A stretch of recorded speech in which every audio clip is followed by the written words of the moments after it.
Welcome to that Flippin' Sports Podcast, featuring Kevin Flippin' as Flip and my man Paul Gilman as PG-CDP. And I'm your man, what up though, Kenny Wingle. Let's go racing, boys. What up, dog? Hey, can I say that the audio was so much better that I actually for the first time heard a woman doing vocals in that. Yeah, I didn't either. Yeah. Like my face like literally lit up when she started singing or humming or whatever she was doing. I was like, whoa, what is that? Good job. Good job. Welcome. Welcome.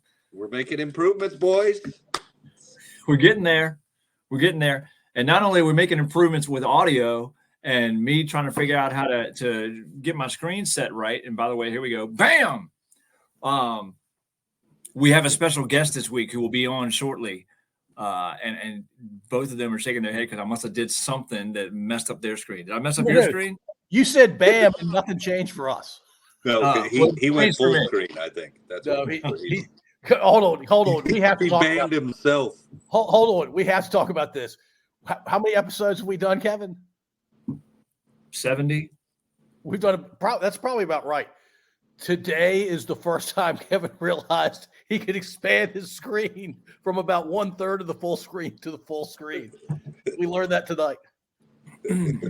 I mean, it didn't take long, when I got a teacher like Gilman, It's all about football back.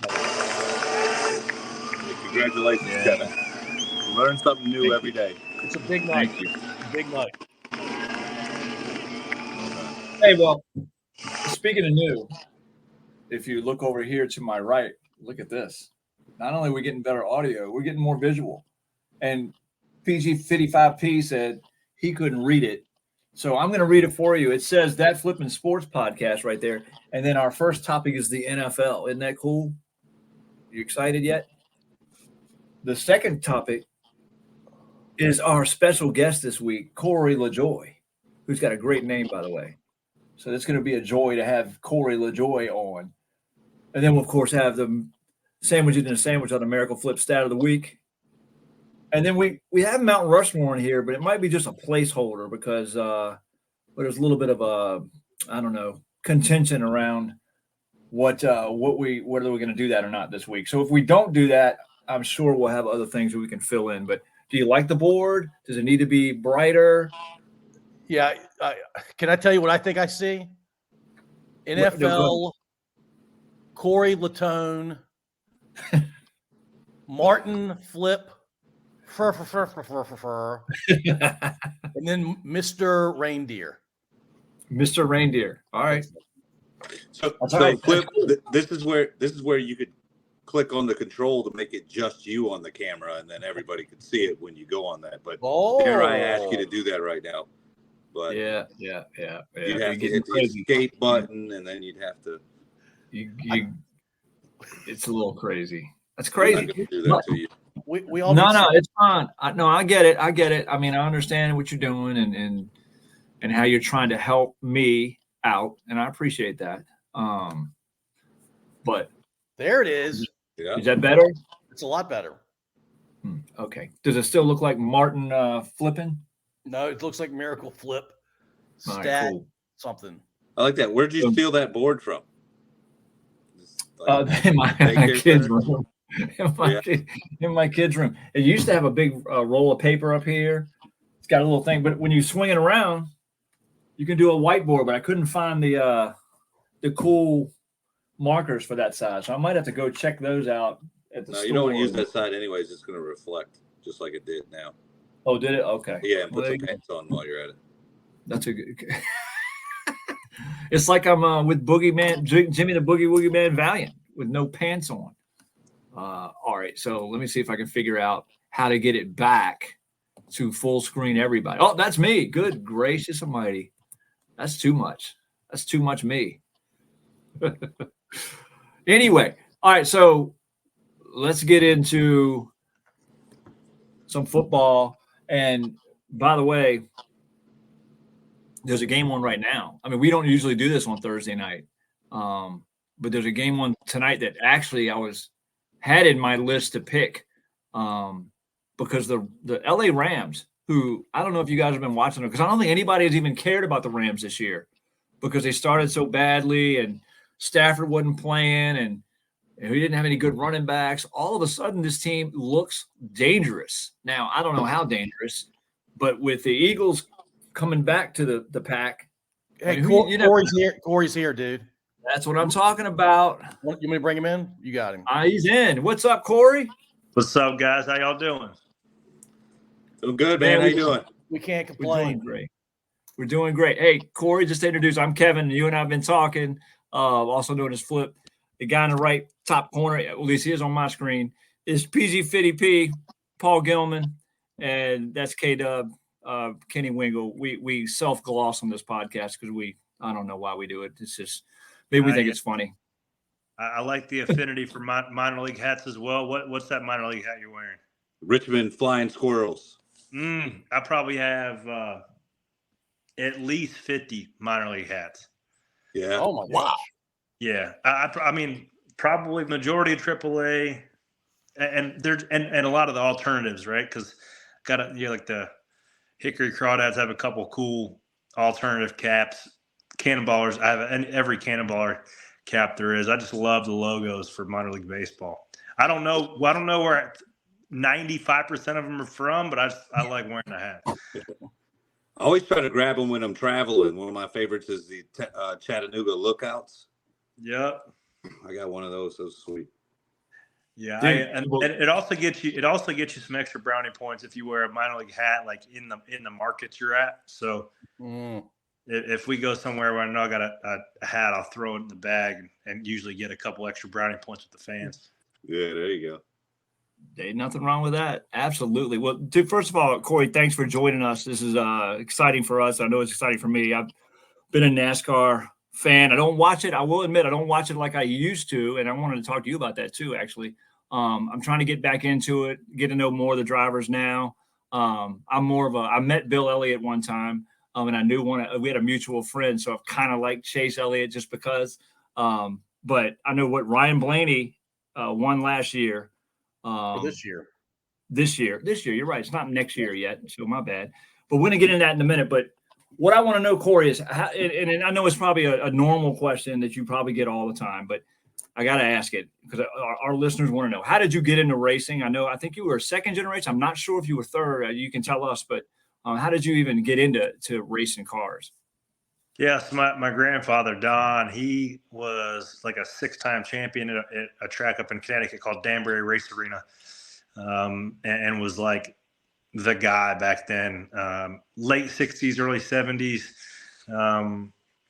And my dad got his start up there as well. Then he moved south to pursue NASCAR. NASCAR wasn't even a viable career, until the late 80s at that point in time. So when my grandfather was racing, you can make more money doing it, at your neighborhood track and taking, 0.5% of the gate. If you won the race, you can make pretty good money.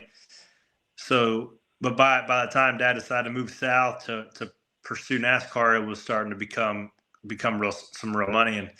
And Dad scrapped and clawed, begged, barred, and stole until the mid 90s. He got a shot in a pretty good Busch Series team and won 2 championships in 96 and 7 when I was 5 or 6, somewhere in that range. And then naturally I got started right around then in a go-kart and just won a couple races and was all timed out right and got lucky and caught some breaks. And now I'm still flying the Lajoie flag, which is pretty cool.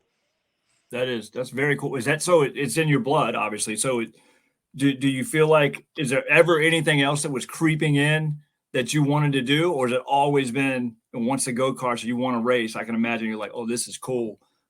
Is there anything else that you were thinking, hey, maybe I want to be a fireman? I don't know. So baseball was another passion of mine, and my high school team was really good. We won states when I was a freshman. But I had a couple good barometers. So when I was a freshman, Kyle Seager, who played third for the Mariners for 15 years, He was the example of what I could never be. And then what I really drove the nail in the coffin. I was a junior when Corey Seager, his little brother, was a freshman, and I realized real quick that if he was a 5-tool guy, I was a half a star. I was a half a tool guy. I didn't like it as much as he did. I didn't have the size that he did. I couldn't hit like he could. I couldn't throw the ball as good as he could. So I had none of the attributes that it took to be at the level that I wanted to go play it at. So I'm glad I had that measuring stick to realize real quickly I'm gonna push all the eggs into my racing basket, because I was just good enough to kid myself to probably make 30 grand for about 9 years chasing it in AAA baseball. So I'm glad I went the other way. Now, that's not to say I haven't made 30 grand a year racing for 9 years, but the passion is there. Oh, that's awesome. That's awesome. Paul, did you have a good one? Yeah, Corey. So when I was a kid, Kevin was a kid, Dale Earnhardt Sr., Rusty Wallace, Bill Elliott, the Petties, they were doing their things. I was a Rusty Wallace guy only because everybody else was a Dale Earnhardt guy. When you were a kid, say 8, 9, 10, besides your dad or anybody in your family, who was your favorite driver? So I would say Ricky Rudd. The Rooster was that guy. I love how fiery he was. He was kind of a West Coast guy, a little bit of a disruptor. He had a bunch of natural talent, super fast, would always get in a bit of a scuffle. Didn't seem to take any bullshit. And it's been pretty cool. I actually get the chance to ride mountain bikes with him a couple times a year. He's nice. Probably 62, 63, and freaking hammer. So it's cool to end up riding and getting to talk shop with, one of your heroes growing up. Oh, that's amazing, man. You're really lucky. For sure. That's cool. Yeah. That's cool. KW, you got something? Corey, I got one for you. So you talked about your minor league hats. Do you have any of your 50? Are any of them Richmond Flying Squirrels hats? Because you're coming here twice a year. I don't. Man, I've been I tell you, I get a lot sent to me. Hint, if you happen to wear a 7 3/8 or know anybody that does, they can fire some my way, because that's a sick lid you're wearing. I would say my favorite hat right now, I got to give some love to my Kannapolis Cannonballers. I do my charity kickball event in the Atrium Health Ballpark there. Shameless plug. And those guys take great care of me. They're in my backyard. I grew up right down the street. To be honest, I didn't love the name. I hated to see the Kannapolis Intimidators get rebranded to the Cannonballers, but it's growing on me over time. I do love, I guess I can keep it local with the Hickory Crawdads, or the Las Vegas 51s is another cool one. There's the Route 66ers with another cool one with the guy swinging a big wrench. That's probably one of my favorite ones too. There's just so many cool minor league hats, man. Corey, we will send you a 7 3/8 Flying Squirrels hat. Would you like one signed by the three of us or not? Yeah. As much as I want to keep that hat's value intact, I'll ask for the John Hancock to be left off of. If we sign it though, we'll help you stack a couple more pennies. That's for sure. Just sign the bottom, so it doesn't look like the face. There we go. That's awesome. All right, so I got a question for you. So we just talked about probably some of the greatest drivers the sport's ever seen. And right now, I'm sure you could probably name the top 5 drivers that are going right now, excluding yourself. Give me the guy that's under the radar. Who, when you line up, how many line up every week? Is it 36, 40? Between 36 and 40. 36 and 40. So of the top 40 drivers every week, who's the sneaky best driver out there that maybe doesn't have the best team or the best, and I don't want to call anybody out, but, that maybe doesn't have the best car every week, but who out there is just the guy that can really drive that no one really knows about? I think that I'm going to give you a long answer. I think there's a common misconception by the fans, And just like in any sport, and I relate being an NFL quarterback to driving race cars. Now the two job requirements are much different, right? But there's so much outside the quarterback's control, and yet he is one that is probably in the most control, right? So there's many variables outside of his control, and there's still plenty of factors and variables that are outside of his control. Same thing with a race car driver, right? You're very reliant on how good the car is that day, the setup. There's an infinite amount of different combinations of setup we have in these cars now. Obviously, the enemy gets a vote, so somebody else can crash into you or take your air or put you in a bad spot, or pit crew can give you a bad stop and you can lose some spots, right? There's so many things that you don't control, but then there's the whole thing. You have to do the little things and stack the pennies right on the weekends. So the common misconception by the fans is like somebody that races in the Cup Series that's getting paid a lot of money and has dedicated their life to the craft is an elite professional at their craft, even if they're 25th to 30th or 30th to 35th, right? Just like Bryce Young quarterbacking the worst team in the NFL, shout out Carolina Panthers. He is without question an elite quarterback, but if you look at his record right now, it's not very good because a lot of variables are outside his control. Now, without being into the trenches and looking at financials and looking at manufacturer affiliations and looking at engineering depth, like there is assumptions you can make about strength of team versus performance against teammates, and this is all in the weeds for you, but it's easier to pinpoint guys that are it's easier to expose guys that are in good cars that aren't performing to the level of their teammates than it is to unfortunately find guys who are overachieving for what they're worth, because if you overachieve, I feel like the last year and a half or so, like the 7 car has overachieved for what we have. We certainly have overachieved for what our expectations are. But then when you continue to overachieve, then that just becomes the standard. And then people get accustomed to it. So, man, it's some days we run 8th, some days we run 32nd. So you race them all. And I guess the long answer short is that there are probably 12 elite guys, maybe less than 10. You can probably count them on 2 hands and have 1 or 2 fingers left over of like elite guys, right? Like bona fide Hall of Famers right now.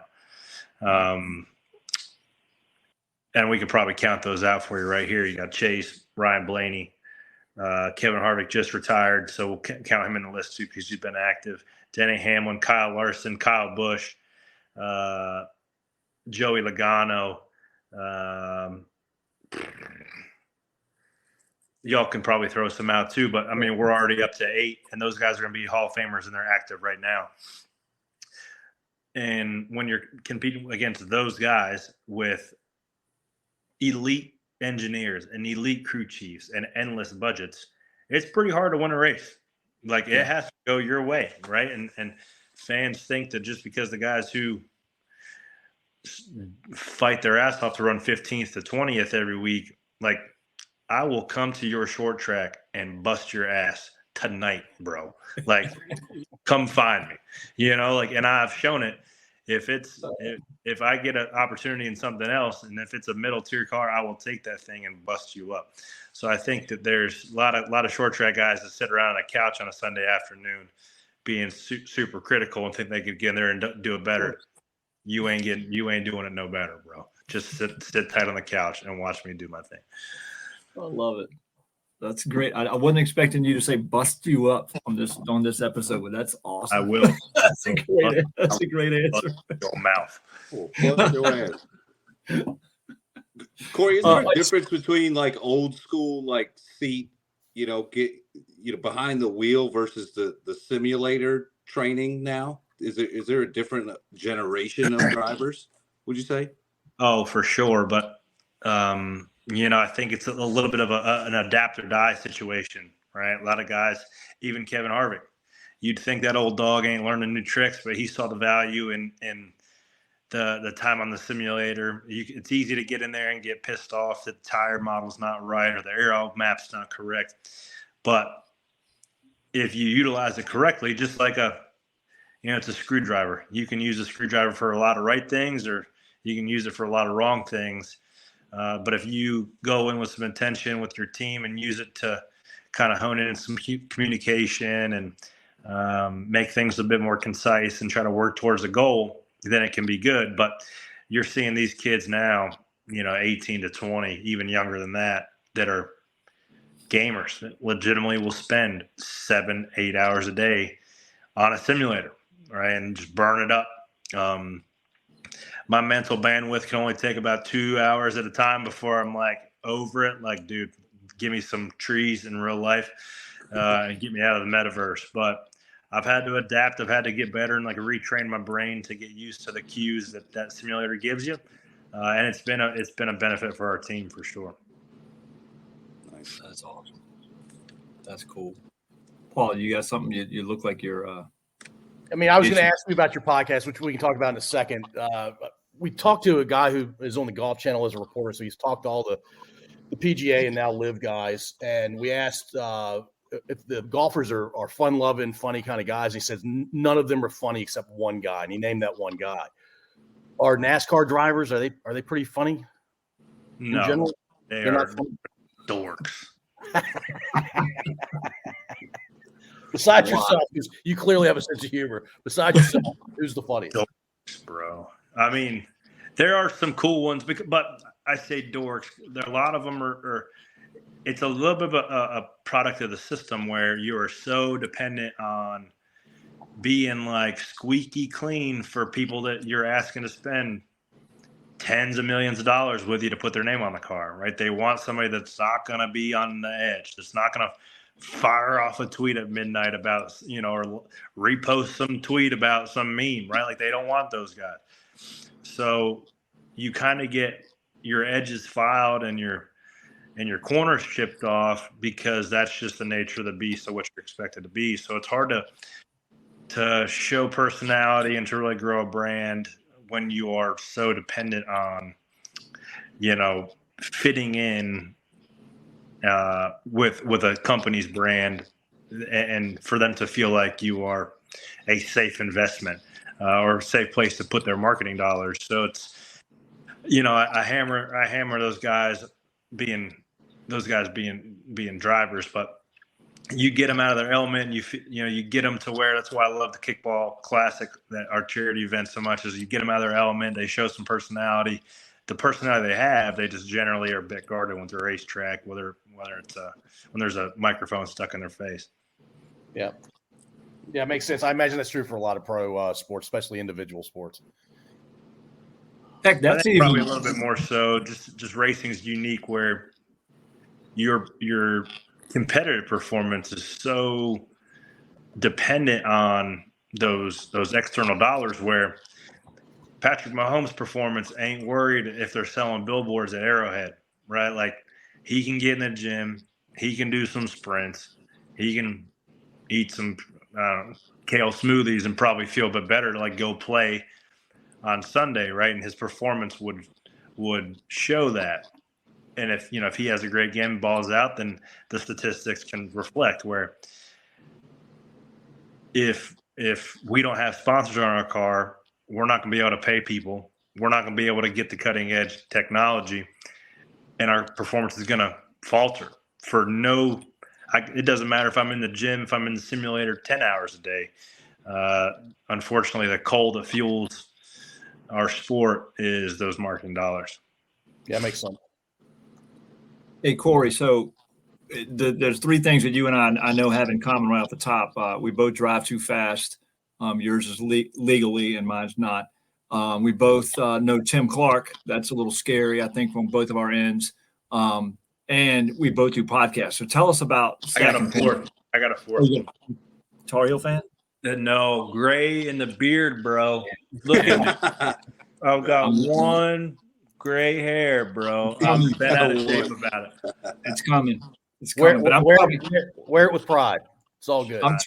Corey, I've got you about 20 years though, so I think Jesus. Is that because you missed that when you were dyeing it, or that's like legitimately? No, yeah, my That's just your for men first one. brush must have been a little bit coarse that day. so. Yeah, tell us about stacking pennies. How did that come about? You enjoy doing that? Yeah, so I do, man. It's grown into something, growing some legs that I never anticipated. It also takes up a lot more of my mental energy than I wished or had hoped it would, which I guess is a good and a bad thing. That means that I care about it, and also other people care to listen. But from our mutual connection, Tim Clark, he probably sometimes regretfully gave me the opportunity and the platform to have a podcast that's grown to a bit more than that, just to more or less talk about the sport. I love it. It's what I've grown up doing. I'm a student of it. I love the history. I love the characters. I love the current state of it and the leadership of it. NASCAR acquired another media company called MRN, and I was doing a podcast with a couple of buddies on MRN, and NASCAR Studios was trying to juice up their digital content with some different shows and trying to add a couple. And they looked at the numbers from what that one was called Sunday Money, with a little tip of the cap towards Dale Earnhardt's yacht back in the day. And that one got some pretty good numbers. And we just started kind of hashing out what some ideas would look like. And I drug my buddy, my best bud, Ryan Flores, who was the front changer on Ryan Blaney's car this year. Me and him have known each other for 15 years or so, and kind of speak the same language when it comes to racing. So they gave us a couple microphones and a couple headsets, and we've lined up a lot of great guests. We've had Kevin Harvick and Richard Petty and Mike Helton and SVG the week before he showed up and kicked our ass came on. And we've had, I mean, you name them, they've probably been on the show. So it was pretty cool. And it's continuing to grow, and I love to see the direction it's going. It's allowed me to kind of stay relevant to when the competitive piece hasn't been, and it's not to the point where I want it yet. But a lot of people love the show, man. It makes you feel good when I'm walking through the garage and fans are yelling "stacking pennies." So that's the sort of stuff that keeps me excited to come back. Yeah, they yell that stuff at me too, but they replaced flipping with another F word. So we respect your time tonight. I'm going to end this with some rapid fire questions. You can give us rapid fire answers if you want, or you can, do whatever you feel is necessary with each question. It won't be that many, but we'll go fire them at you. Is that cool? Yep. All right. Life on the road, hotels, or do you have an RV? I'm a mix of both. So I got a bus. We got a bus that started this past year, and it's been a ton of fun. We've had a lot of great time in that as a family. I would prefer staying in the bus, but I'm probably in a hotel. Probably there's 38 weeks. Probably take the bus to half. So about 20 weeks of the year, I'm in a hotel. All right, cool. Your favorite fan base, and I say fan base, I guess favorite city to go to where the fans are the best. Talladega is what comes to mind. That place is next freaking level, man. There is NASCAR people watching at its peak. Most intense track. So where's it the most intense? Which race?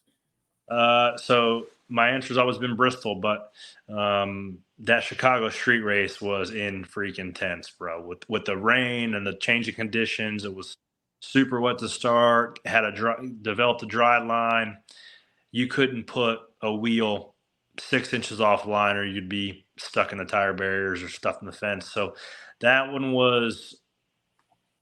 took an unbelievable amount of focus.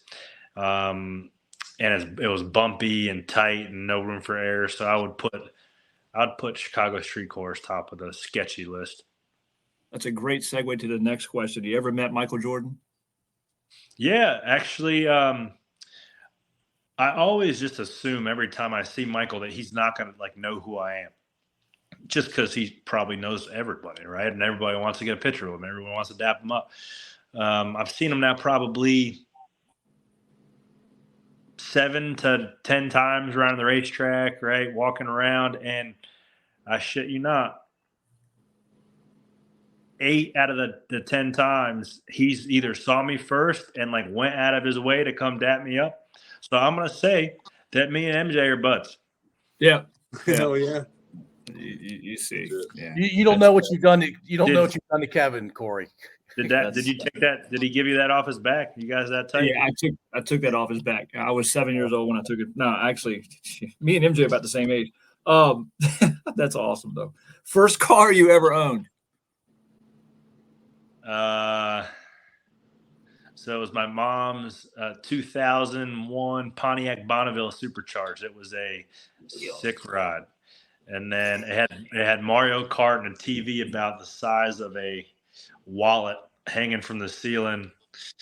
And my brother and I used to just like heads up, like top and bottom screen. Our cart was probably the size of your thumbnail in that TV screen, but we used to burn that thing up. Dude, that's awesome. All right, and we do a segment this is the last question. Segment every week called Mount Rushmore.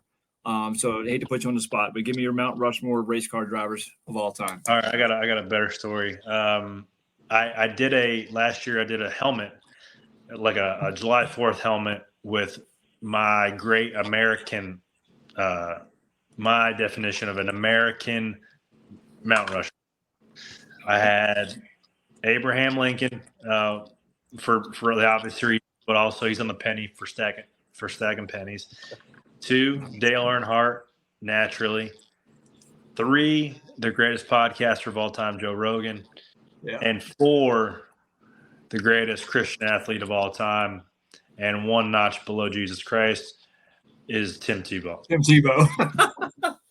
So Tim Tebow is almost as famous, especially when he was at Florida. I'm going to say he was equally as famous as Jesus, especially around Gainesville. So I had always had this thought about wanting to give the helmet to Tim Tebow. Because Tim Tebow, I mean, I've read all the books, done all the things. He was an idol of mine growing up. So I found out when I found out he was speaking at like the Easter service before our race in Bristol this past year. I'm like, I'm gonna figure out, I'm gonna pull some strings and figure out how to meet him and give him a helmet. And sure enough, I called the right people, got the chance to meet Tim and his wife at their little spot after he spoke. Got to meet him with my family too. Got to give him the helmet, sign the visor, the whole thing. And then he fired back a couple of months later a signed 15 jersey. Corey, keep up the good work, yada yada, Tim Tebow. So I've acquired some pretty cool things. I've got a signed Michael Rooker, one of 2 Exxon fire suits from Days of Thunder, the original ones. A Myrtle Beach Mermans Kenny Powers jersey signed by what's his name? Oh gosh, I can see his mullet now. Yeah. Shoot, what's? I'll look him up. Yeah, we don't fact check on here, Corey. Who?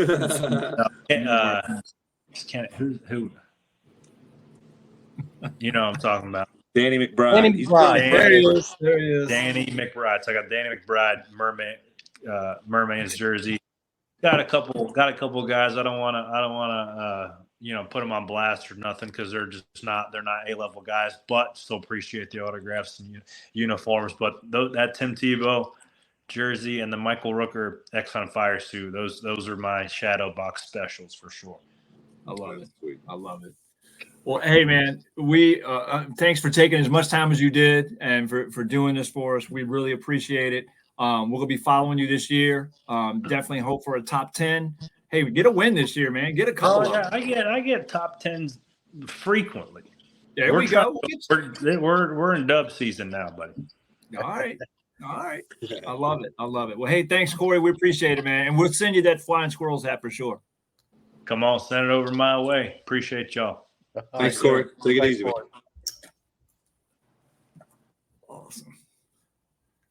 Awesome dude right there, man. There you go, man. How about that? He's buddies with Michael Jordan. Yeah, I might have to go down and visit. Round of applause for you, Flip, for lining that one up.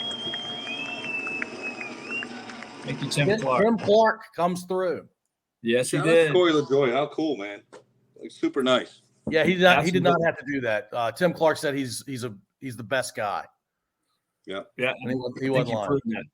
Yeah. Hey, real funny, ironic thing about what he said there at the end. I didn't want to bring it up, and he may listen to this, maybe he won't. But one of Tim Clark's least favorite athletes of all time is Tim Tebow. Really? Yeah, which is blows your mind. I mean, Tim Tebow is such a good guy and such a nice guy, and maybe that's what it is, right? He's almost too squeaky clean. No, it's not just squeaky clean. Yeah, he's very faithful. He's a Christian.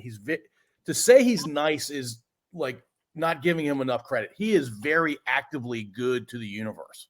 Like, Yeah. I mean, it's unbelievable how good he is to the universe. Yeah, well, that turns some people off, believe it or not. So, Well, they're haters, dude. They're just pessimists and hey, maybe he's coming around. Maybe Corey has helped Tim Clark come around on Tim Tebow. I'll help Tim figure it out. That's funny. Well, when they do that 30 for 30 with that Florida team, and you see how he led them to be as good as they were, and all the stuff that was going on around him. Yeah. Oh yeah. I heard stories that by his junior and senior years, he couldn't walk on campus without police escort. That's how popular he was on that campus. Yeah. Nuts. Nuts. Absolutely nuts. All right, cool, man. That was very cool. Got a little NASCAR knowledge. Hopefully Corey can go out and win some races for that Flipping Sports podcast. Maybe we get a little logo on the side of his car or something down the road. No? All right, yeah. Yeah. That costs you more than a hat does, bro. That's a good point. It's a good point. Yeah. Hey, we'll get him a hat. By the way, we're getting him 2 hats, one unsigned, one signed. Yes. Why not? Why not? He'll get a kick out of that. He does have a good sense of humor. It's funny. You asked him who's funny on the right. He's like, no, they're all dorks. Oh man. All right, cool. All right, let's get back to some football. It sounds like poor Corey's a Carolina Panthers fan, so I'm pretty sure he didn't want to talk about football, just like I don't. But hey, I don't know what we were talking about when Corey joined us. You were talking about the Rams. The Rams. We can get off the Rams. I mean, the Rams are a fun story. We'll see what happens with them. Maybe we talk about them when the playoffs start down the road a little bit. But they're winning 17-7 right now. Yeah, there you go. Let's get into some picks. I mean, we're already getting around the 40-minute mark, and I want to make sure we have some time for these picks. Talk a little fantasy because the playoffs have started. In fact, K-Dub, let's hit the fantasy thing, man. What you got?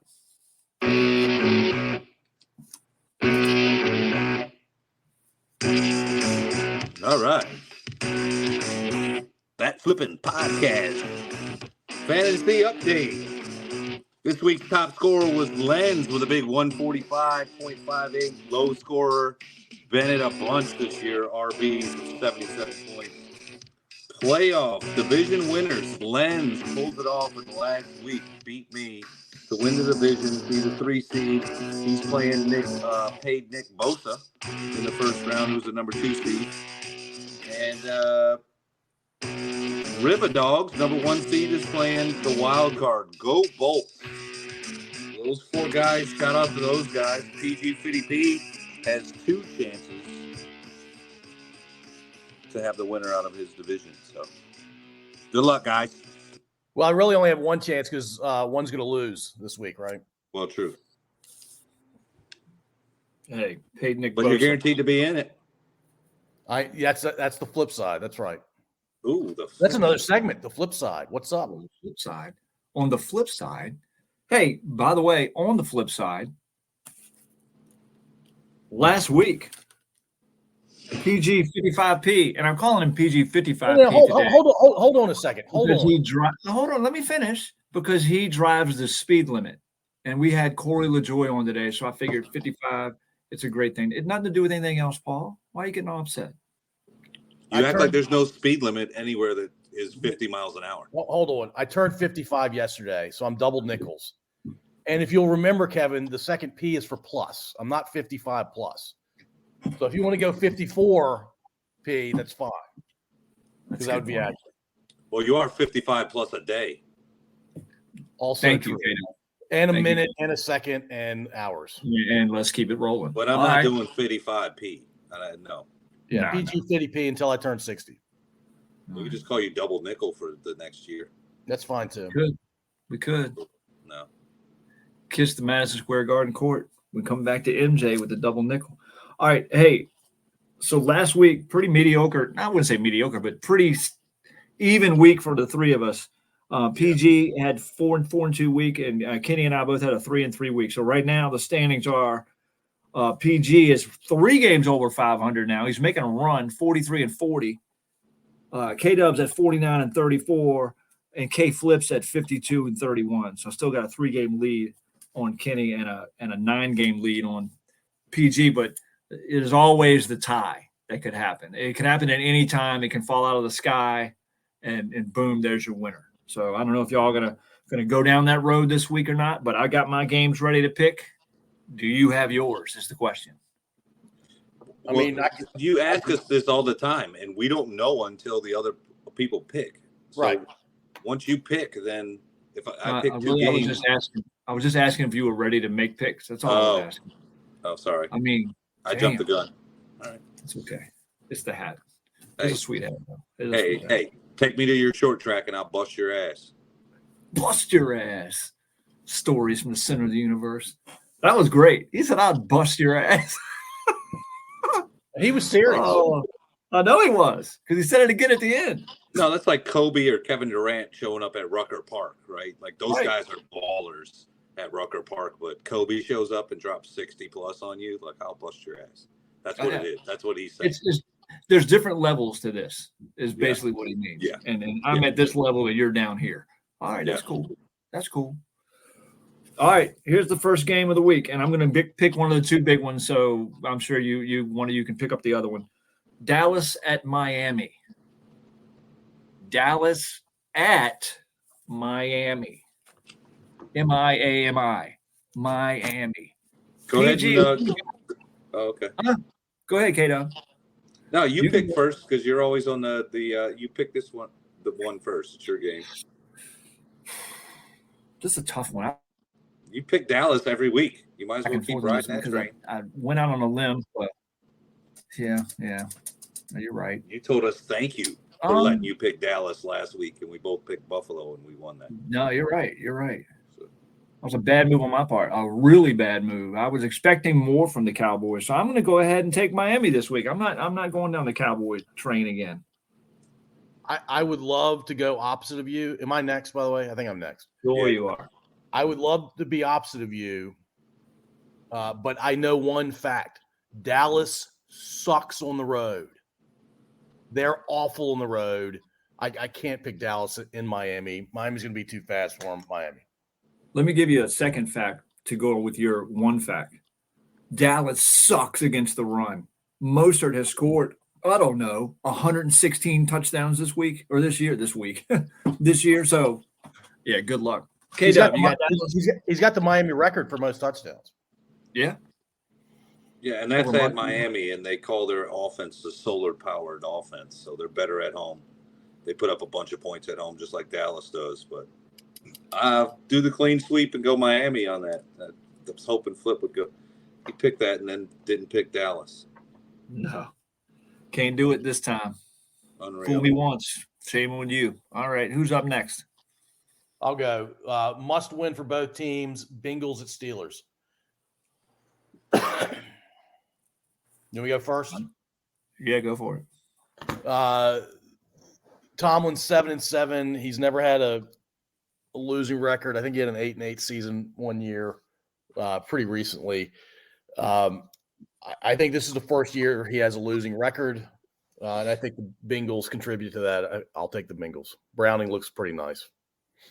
Even though Jamar Chase isn't playing, I still think they got Pittsburgh. K-Dub. I like what he said about Browning on that one. But Mason Rudolph is starting, so there's a change. So will the offense open up a little bit with Mason Rudolph? I don't know. This will be his first start in 2 years. And somehow Tomlin, Cincinnati's playing good. But I'm going to pick Pittsburgh. Did Garrett give Rudolph his helmet back? He must have. That's why he's playing this week. Yeah, he just gave it back to him last week. Okay, that's cool. I got Cincinnati. I've been on the Browning train since it started. Sorry, PG, but hey, I'd written it down before you said it. So I my thought for bad. sure you were going to take the Steelers there. No. Some think it will be it is a Super Bowl preview. The Baltimore Ravens at the San Francisco 49ers. And you've got on Christmas Day, prime time. I'm taking Baltimore. Wow. You're next, Kevin. Well, I'm taking the colors of K-Dub's shirt. I got San Francisco and Christian McCaffrey scoring 3 touchdowns and winning the MVP that night. Because everybody thinks it's Purdy or Lamar. It's going to be Christian McCaffrey. I'm going Ravens. I don't think San Fran has been smacked in the mouth the way Baltimore can smack a team in the mouth. I got Baltimore. And I think Baltimore's won 14 straight games against NFC opponents. So it's been a long time since they lost to somebody from the NFC. All right, they're due. All right, next game. The aforementioned Myles Garrett, since he gave Rudolph his helmet back, that's nice of him. And his name's Rudolph, and it's Christmas time, so maybe that's why he did it. He was just being nice. Cleveland at Houston. And I don't think C.J. Stroud's playing this week. And I think Joe Flacco's 52-year-old ass is. I'm taking Cleveland. I don't even know who the backup is for Houston. Who is it? Case Keenum. Oh, I'll take Houston all day because you picked the other team. I was getting ready to say, I thought you were going to say, I'll take Houston all day because of Case Keenum. Whatever. How do the Browns keep winning, man? Okay. Well, Defense, Flacco. I told him to pick up Flacco. Joe Flacco throws 3 interceptions, I think, 2 weeks in a row each game and wins both of them or something crazy. He's a quarterback that if you give him a good defense, their defense is not really that good on the road, though. They play much better at home. Cleveland does, but I'm going to pick Cleveland. Righty. PG, your game. Yeah, I'm going to go it's a tough one. I'm going to go toilet bowl game. Cardinals, Bears. And I'm going to take the That was for the first pick, right? huh? No. Yeah. It's close. Oh, yeah. I mean, Panthers. Well, no, Panthers. the Panthers, but the Bears have that pick, right? Bears have the Panthers' first pick. That's how they got Bryce Young. Oh, gotcha. Yeah. Yeah, I'm going to go Cardinals here. Sweet. I'm going Bears. I'll go Bears. Love it. You two fell into my trap. He's setting a trap. All right, K-Dub, what you got? Well, I mean, how many more are there to – all right, so this matchup, which is surprising, I mean, they've been playing better, but do they fall? It's also the first game on Christmas, the Raiders-Chiefs. Raiders at the Chiefs. I'm going to go with the Chiefs. So are Kevin and I. Yeah. Yeah, you can't go against a team wearing all that red on Christmas Day. Well, and they're at home. But the reason K-Dub picked this game is the Chiefs have not looked great. That's why. In most of their games. They haven't. And don't think for 1 second the Raiders can't play with them. Because the Raiders always play well against. They almost beat them last year in the end of the year. They should have beat them. You talked me into it. I'm taking the Raiders. All right. I'm switching my pick. I need to talk you into more picks like that. Now watch the Raiders win. Yep. Whatever. Oh, you know what we should do? Have a trivia night. about facts from this podcast. Like I was just looking at a note I took. Corey Lajoie's baseball hat size is 7 3/8. That could be a trivia question. Yep. Never mind. I'm not trying to blow anybody's mind right now. We're not going to figure it out tonight. All right. Let me run down the picks real quick so you can fast forward in case you didn't write it down. Because sometimes I'll fast forward to this point in the podcast to remember who I picked if I'm not anywhere near my notebook. I know y'all want to know that. Cincinnati, Pittsburgh. K-Dub's got Pittsburgh and Rudolph the Red-Nosed Helmetless Reindeer. And Paul and I have Cincinnati. Cleveland and Houston. PG has Case Keenum. Kenny and I have Joe Grandpa Flacco. Dallas and Miami, we all have Miami. Baltimore, which, by the way, means Dallas is going to win now. Baltimore at San Francisco. K-Dub and PG have Lamar Jackson. I have Christian McCaffrey and the 49ers. Arizona at Chicago. Woo! Man. PG's got Kyler Murray. K-Dub and I have Justin Fields. And then the game of the day, Las Vegas at Kansas City. K-Dub and I have Mahomes, my auto, my offsides.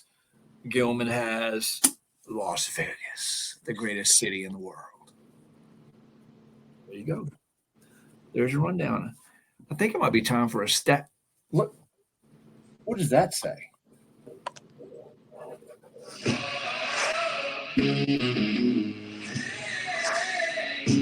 It's that time for the Miracle Flip Stat of the Week, presented by who else but Flip? Thank you. Thank you very much. Oh, wow. Herman Moore. That's nuts. All right, so here we go. I've got two stats of the week, and it's really not that. The first stat's really a stat. Second one is it's going to blow your mind. Gilman, you just said something about blowing somebody's mind. Wait till you hear that second one. The first one is: did you know that Tony Gwynn, potentially the greatest hitter in baseball history, definitely Mr. Padre, was drafted in baseball and basketball at the same time? Pro baseball and pro basketball at the same time. Did you know that? Same day. Thank you. He could shoot. He could shoot. He could pass. Anyway, San Diego State's best athlete ever. No offense, Kawhi Leonard. Hey, Flip, I got a question for you. I'm going to flip it up on your stat of the week. Since you brought that up, how many players have been drafted in baseball and football? How many? Take a guess at how many players they've been drafted in the Major League Baseball draft and the football draft.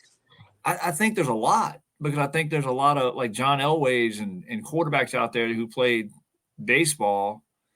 Kyler Murray. I mean, I don't know what the number would be. Murray, John Lynch, Dave Winfield, Bo Jackson, Deion Sanders. Is there a number, Kenny?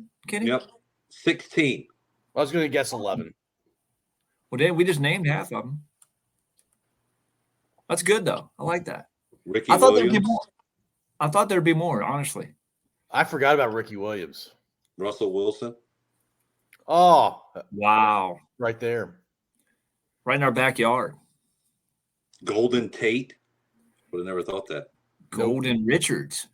Oh, sorry. Two guys named Golden played in the NFL. Both of them. Tom Brady.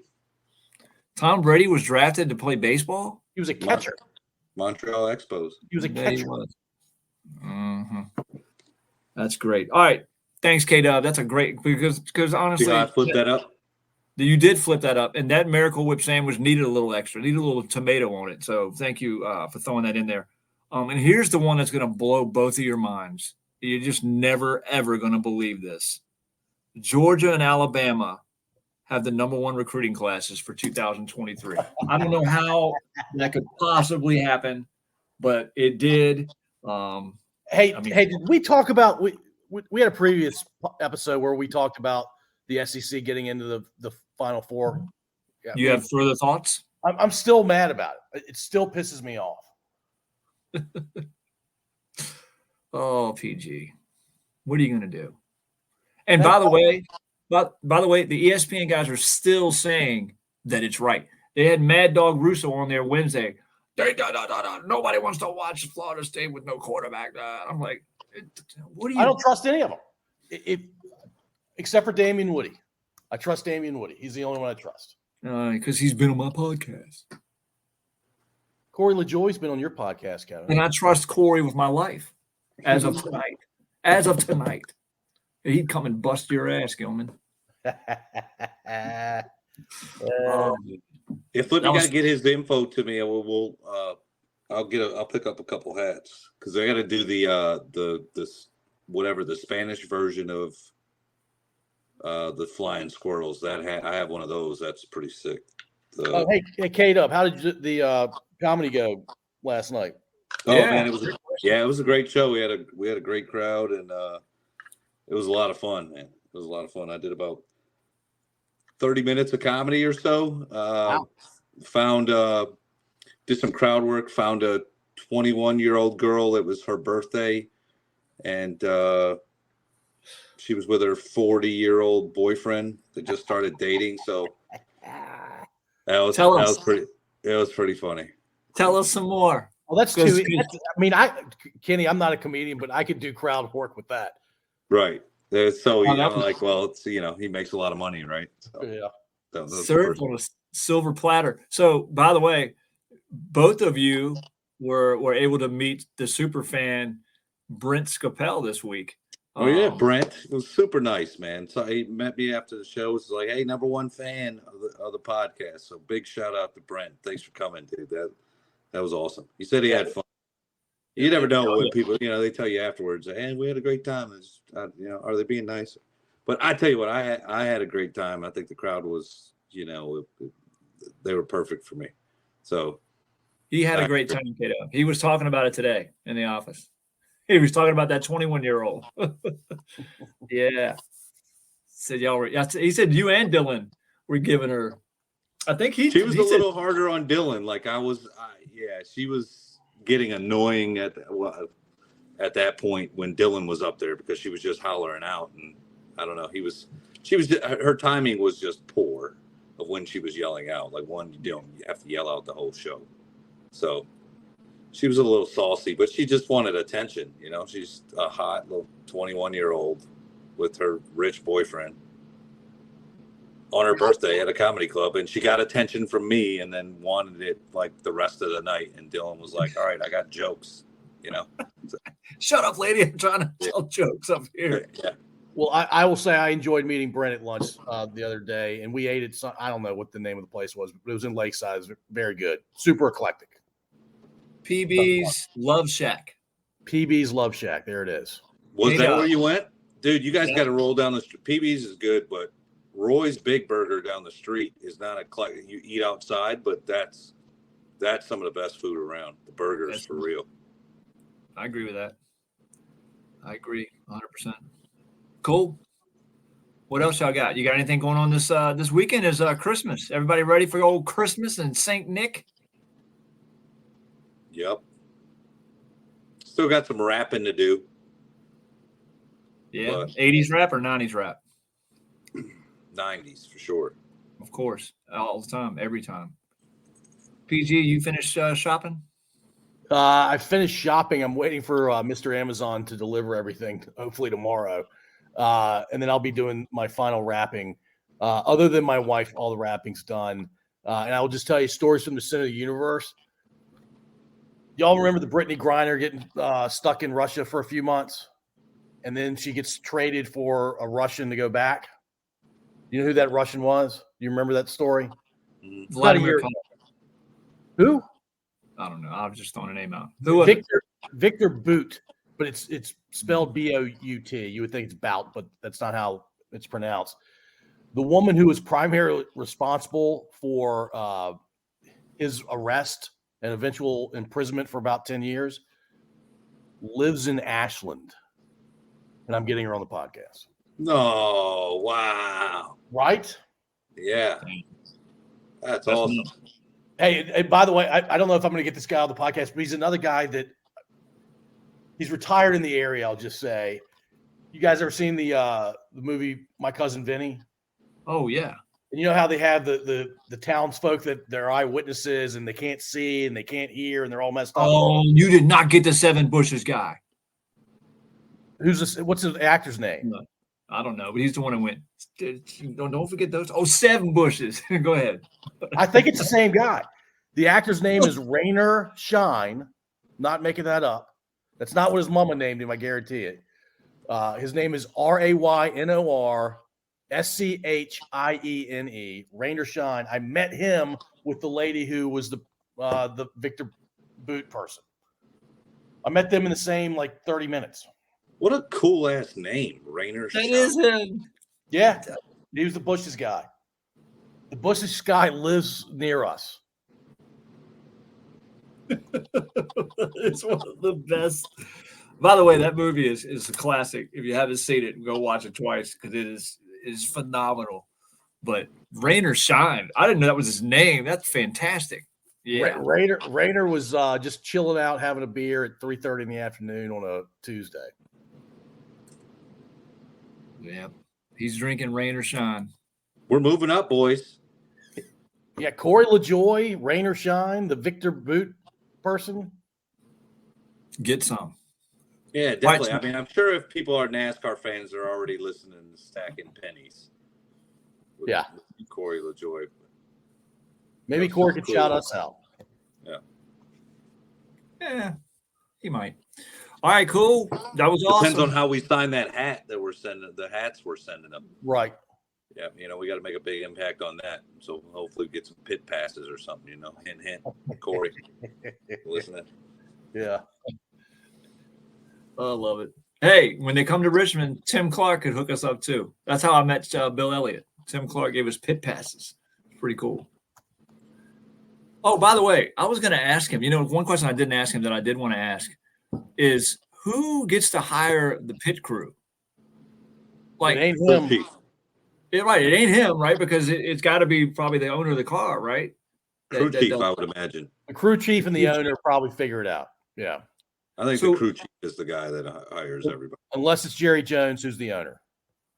Okay, or Joe Gibbs, right? So if the crew chief's hiring the pit crew and the pit crew is sucking, the driver and the pit crew probably don't get along very well. I just wonder how many times there's been a little bit of contention there or contention. I'm not sure Corey wanted to answer that one if you had asked. I wouldn't have asked him. I wouldn't have gone that far with it, but it's the same as in the corporate world, though. It's just different departments.